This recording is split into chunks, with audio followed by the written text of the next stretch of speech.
जय हिंद साथी। आज बात करने वाले हैं जौनपुर के 9 विधानसभा सीटों के बारे में।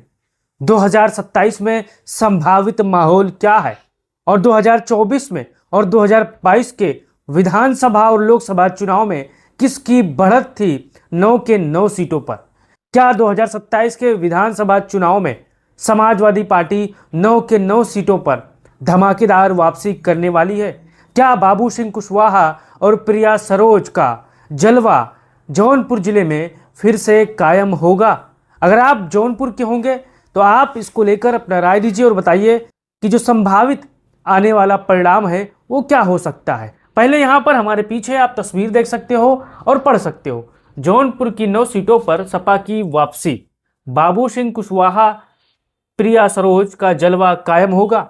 जौनपुर, मड़ियाऊ, मल्हनी, शाहगंज, बदलापुर, कराकत, जफराबाद, मछली शहर, मुगरा बादशाहपुर जैसे सीटों पर 27 को लेकर माहौल क्या है और यहाँ पर जौनपुर के 9 सीटों पर कौन आगे है लोकसभा चुनाव 2024 के लिहाज से और कौन पीछे है, आज मैं आपको बताने वाला हूँ। अगर आप भी पहले जान लीजिए कि जौनपुर में कितनी विधानसभा की सीटें हैं। अगर आप जौनपुर के होंगे तो आपको नॉलेज होगा, लेकिन उत्तर प्रदेश के हमारे जितने भी साथी होंगे हो सकता है इनको इस बारे में पता ना हो, तो इनकी जानकारी के लिए बता दूं। जौनपुर में 9 विधानसभा की सीटें हैं। जौनपुर सदर है, मल्हनी है, मुगरा बादशाहपुर है, मड़ियाऊ है, शाहगंज है, बदलापुर है, कराकत है, जाफराबाद है और मछली शहर है साथियों। अब हमारे जितने भी साथी होंगे, आप अगर जौनपुर के इन सभी विधानसभा सीटों से रहने वाले होंगे या इनमें से किसी सीटों पर रहने वाले होंगे तो आप अपना राय जरूर दीजिएगा। अब यहाँ पर शुरुआत करते हैं जौनपुर के 9 सीटों का विधानसभा चुनाव परिणाम। 2022 में जौनपुर के 9 सीटों पर क्या हुआ था और कौन दल कितने हजार वोट पाया था और कितने अंतर से चुनाव हार गया था, पहले ये समझना, तभी आप आगे बारीकी से चीज समझ पाओगे। अब यहाँ पर देखिए, विधानसभा सीट, विजेता उम्मीदवार, दल किसे हराया, जीत का अंतर। देखिए, जौनपुर सदर से गिरीश चंद्र यादव भारतीय जनता पार्टी से चुनाव लड़े थे और यहां पर किसे हराया, समाजवादी पार्टी के नदीम जावेद को हराया। लगभग 12,000 के आसपास वोटों से ये चुनाव हराया है। अब कई गिनती में ये वोट 9,000 है, कई गिनती में ये कुछ कम है, लेकिन अगर यहां पर डाटा की माने तो 12,000 वोटों से समाजवादी पार्टी यहां पर जौनपुर सदर सीट हार गई थी। अगर आप जौनपुर सदर के होंगे तो बताइएगा कि संभावित माहौल 27 में क्या होने वाला है। अब चलते हैं मल्हनी की तरफ। लक्की यादव समाजवादी पार्टी से चुनाव लड़े थे और यहां पर किसे हराया, धनंजय सिंह के समर्पित उम्मीदवार को लगभग 17,000 वोटों से हराया। अब मल्हनी समाजवादी पार्टी का मजबूत गढ़ है। यहां पर आपको पता है, अगर हमारे जितने भी साथी होंगे पारसनाथ यादव जी को जानते होंगे, आप सभी को पता है। और अगर आप मल्हनी के होंगे तो इसको लेकर बताइए कि क्या लक्की यादव 2027 में फिर से मजबूती के साथ विधायक बनकर आएंगे? आप इसको कैसे देखते हैं बताइएगा।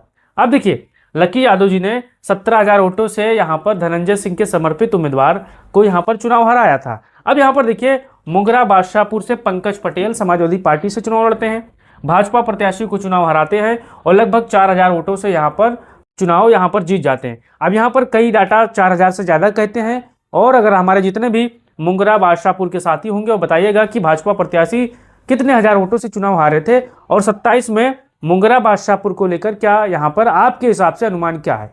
अब यहां पर देखिए, मड़ियाऊ डॉक्टर आर के पटेल अपना दल से चुनाव लड़ते हैं और समाजवादी पार्टी से सुषमा पटेल चुनाव लड़ती हैं और समाजवादी पार्टी यहां पर 1200 वोटों से चुनाव हार जाती है। मड़ियाऊ की मैं आपको बात कर रहा हूं। अब बताइए कि अगर समाजवादी पार्टी मड़ियाऊ में चुनाव लड़ती है, अब सुषमा पटेल जो है भारतीय जनता पार्टी से आई थी और भारतीय जनता पार्टी में ही वो चली गई हैं। अब बताइए कि मड़ियाऊ से समाजवादी पार्टी का कौन सबसे बेहतर उम्मीदवार होगा और क्या आने वाले 27 में मड़ियाऊ की जनता सपा को समर्थन देगी, क्योंकि यहाँ पर हार जीत का अंदर 1200 था साथियों, कोई बड़ा हार जीत का अंदर नहीं था। अब चलते हैं शाहगंज की तरफ। अगर आप शाहगंज के रहने वाले होंगे तो आपको अपने विधायक रमेश सिंह जो कि निषाद पार्टी से हैं उनके बारे में पता होगी। अब देखिए, समाजवादी पार्टी यहां पर हार गई थी चुनाव, लगभग यहां पर 900 वोटों के आसपास से चुनाव यहां पर हार गई थी। तो शाहगंज के हमारे जितने भी साथी होंगे बताइएगा कि जो रमेश सिंह है, क्या आने वाले समय में समाजवादी पार्टी यहां पर शाहगंज विधानसभा सीट चुनाव जीत पाएगी या फिर से हार जाएगी? आप इसको कैसे देखते हैं? अब बदलापुर की तरफ चलते हैं। रमेश चंद्र मिश्रा भाजपा से चुनाव लड़ते हैं और जीत जाते हैं। समाजवादी पार्टी यहाँ पर 13,000 वोटों से चुनाव यहाँ पर हार जाती है तकरीबन। अब बताइए कि अगर बदलापुर के आप होंगे तो आपका संभावित माहौल क्या है? क्या बदलापुर में समाजवादी पार्टी बदला ले पाएगी या फिर से भारतीय जनता पार्टी चुनाव जीत पाएगी? अब यहाँ पर आगे देखिए, कैराकत तूफानी सरोज समाजवादी पार्टी से काफी वरिष्ठ नेता हैं और चुनाव जीते थे। भाजपा प्रत्याशी चुनाव हार गया था। लगभग 9,000 वोटों से यहाँ पर समाजवादी पार्टी चुनाव जीत गई थी। अब कैराकत से अगर आप होंगे तो अपना राय जरूर दीजिएगा और बताइएगा कि माहौल क्या है कैराकत में। क्या समाजवादी पार्टी एक फिर से यहाँ पर मजबूती के साथ कैराकत विधानसभा सीट जीत पाएगी? अब यहाँ पर जाफराबाद की बात करते हैं। डॉक्टर हरेंद्र प्रसाद बीजेपी से चुनाव लड़ते हैं और समाजवादी पार्टी यहाँ पर 5,000 वोटों से चुनाव हार जाती है। अब यहाँ पर आप बात करें मछली शहर क्षेत्र। मछली शहर आपको पता है समाजवादी पार्टी का मजबूत गढ़। डॉक्टर यहाँ पर रागिनी सोनकर, जो कि यहाँ पर आपको पता है हमारे जितने भी साथी होंगे मछली शहर सीट, हमारे जितने भी साथी होंगे उनको पता है कि रागिनी सोनकर एक बड़ा नाम है, एक बड़ा चेहरा है। कुछ हिस्सा उसका अलग क्षेत्र में लगता है, कुछ हिस्सा है। और बताइए कि अगर 27 के विधानसभा चुनाव में समाजवादी पार्टी यहाँ पर चुनाव लड़ती है तो परिणाम यहाँ पर क्या हो सकता है? अब यहाँ पर मैंने आपको बता दी परिणाम क्या था।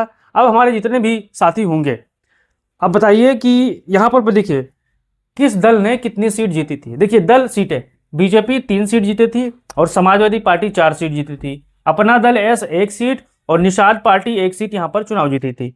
कुल मिलाकर यहाँ पर समाजवादी पार्टी मजबूती के साथ यहाँ पर आगे थी। लेकिन यहाँ पर अगर कहीं 1200 कहीं 900 अगर ये परिणाम और बदल जाते तो समाजवादी पार्टी लगभग यहाँ पर 6 से 7 सीट विजय हो जाती। लेकिन अब 27 की माहौल जानने से पहले आप यहाँ पर जान लीजिए कि सबसे ज्यादा हार्ड सीट कौन है। सबसे ज्यादा हार्ड सीट 2027 में यहाँ पर मल्हनी विधानसभा रहने वाली है और शाहगंज भी रहने वाली है, जौनपुर भी रहने वाली है सदर सीट, और मड़ियाओं विधानसभा और कैराकत। ये 1 2 3 4 1 5 विधानसभा सीटें ऐसी है जौनपुर की जो सबसे मजबूत रहने वाली है, सबसे हार्ड रहने वाली है। पूरे जिले की इन 5 सीटों पर सबकी निगाहें रहने वाली है। अगर आप जौनपुर के होंगे तो अपना राय जरूर दीजिएगा। अब यहाँ पर आगे बात करते हैं 2024 के लोकसभा चुनाव का परिणाम। यहाँ पर देखिए 2024 लोकसभा चुनाव में क्या संकेत दिया है। देखिए लोकसभा चुनाव सीट पर समाजवादी पार्टी को बाबू सिंह कुशवाहा ने बीजेपी की कृपा शंकर को 99,000 वोटों से तकरीबन हराया था चुनाव, और काफी समाजवादी पार्टी ने जबरदस्त तरीके से यहाँ पर जबरदस्त तरीके से पटकनी दी थी। अब इससे बड़ा संदेश क्या गया है, यहाँ पर देखिए यादव प्लस मुस्लिम प्लस पिछड़ा वोट, यानी जो समाजवादी पार्टी का पीडीएफ फार्मूला है, एसपी की तरफ एकजुट हुआ। बीएसपी का वोट कई इलाकों में बीजेपी को नुकसान पहुंचाता दिखा। ग्रामीण इलाकों में बीजेपी की पकड़ पहले जैसी मजबूत नहीं रही, इसलिए यहाँ पर पीडीए का फार्मूला जौनपुर जिले में जबरदस्त तरीके से हावी रहा।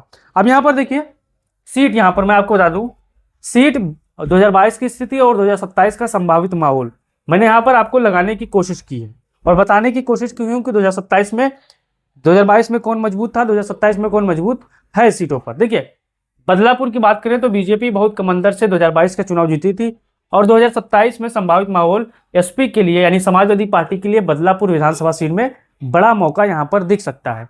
अब शाहगंज की बात करें तो एनडीए सिर्फ सैकड़ों वोटों से बचा पाई थी, लेकिन साइकिल यहां पर आज के डेट में शाहगंज में मजबूत दिख रही है। अब जौनपुर सदर की बात करें, बीजेपी मजबूत थी लेकिन भाजपा यहां पर कांटे की टक्कर है समाजवादी पार्टी और भाजपा के बीच में जौनपुर सदर में।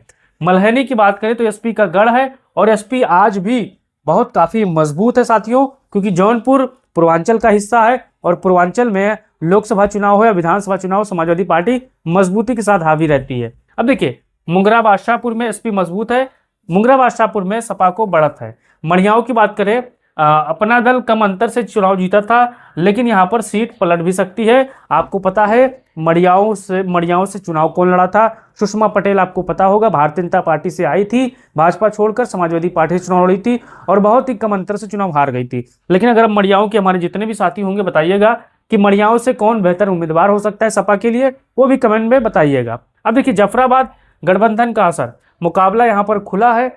जाफराबाद में मुकाबला एकदम जबरदस्त तरीके से होने वाला है। जो भी लड़ेगा समाजवादी पार्टी से लड़ेगा, पीडीए से लड़ेगा। और यहाँ पर देखिए कैराकत एसपी का प्रभाव है और यहाँ पर सपा भी आज भी मजबूत है 2024 के लोकसभा चुनाव के लिहाज से बात करें। अब मछली शहर क्षेत्र सपा को अच्छा समर्थन है और एसपी को यहाँ पर सबसे फायदा होने वाला है।